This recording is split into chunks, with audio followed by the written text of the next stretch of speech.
Hello and welcome to this mini tutorial where we're going to break down and build back up the pronunciation of the word colleagues in English.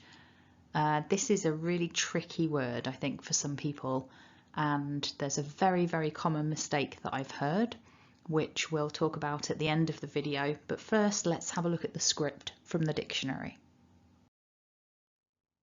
So here we see that the stress is at the beginning of this word. So the first syllable is the strongest syllable, and that dot in the middle tells us that the word is broken down into two main parts, two syllables.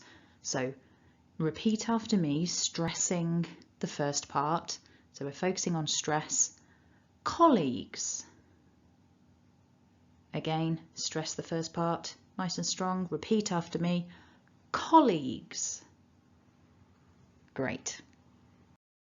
So let's think more closely then about the sounds within each syllable. The first syllable, we've got that k, then a short o, and the l. This isn't that light L that happens at the front of the mouth. Because of where this is in the syllable, we're almost swallowing the sound. This is a dark L. So repeat after me, coal. Coal. Good. And then our second syllable, we've got the long E, E. Then we've got a G and a Z next to each other. So that syllable, when we put it all together, repeat after me, eags. Again, eags. Okay, so there's a lot of voicing happening in that particular syllable, so you should feel that there's a lot happening in your throat, lots of vibration. So building it back together, remember we're stressing syllable one. Repeat after me, nice and loud. Colleagues. One more time for good measure. Colleagues. Okay, so let's have a look at some of the mistakes that happen. So here's the word as we would write it, and hopefully the first thing that you might notice now that we've come away from the phonetic script is that our two syllables, colleagues, when you look at it in written form, it looks like this word could perhaps be a lot longer when we pronounce it, but there are only two syllables. So that's the first thing to make sure you don't do. Do not try and chop this up into 3 or even 4 parts. That's not how it works. It's 2 syllables, colleagues. The beginning of the word, people don't tend to make mistakes with. It's the end that normally causes a problem.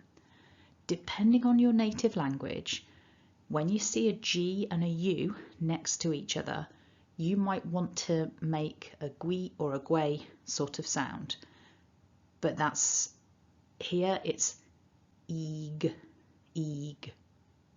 Now, I've written this word in the plural form because generally speaking, we've all got more than one colleague.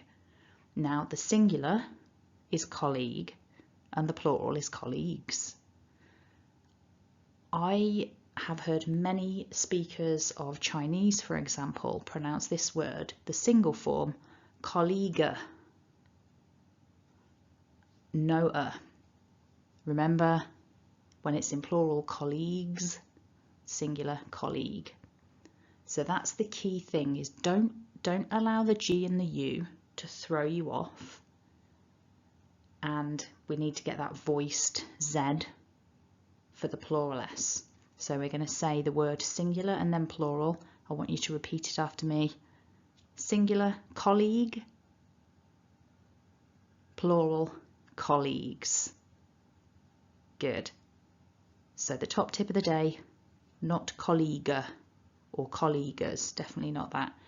And the other thing to note, I think, is that often I've noticed people making a mistake between the word colleague and the word college. Colleague is a person, college is a place where you go and study.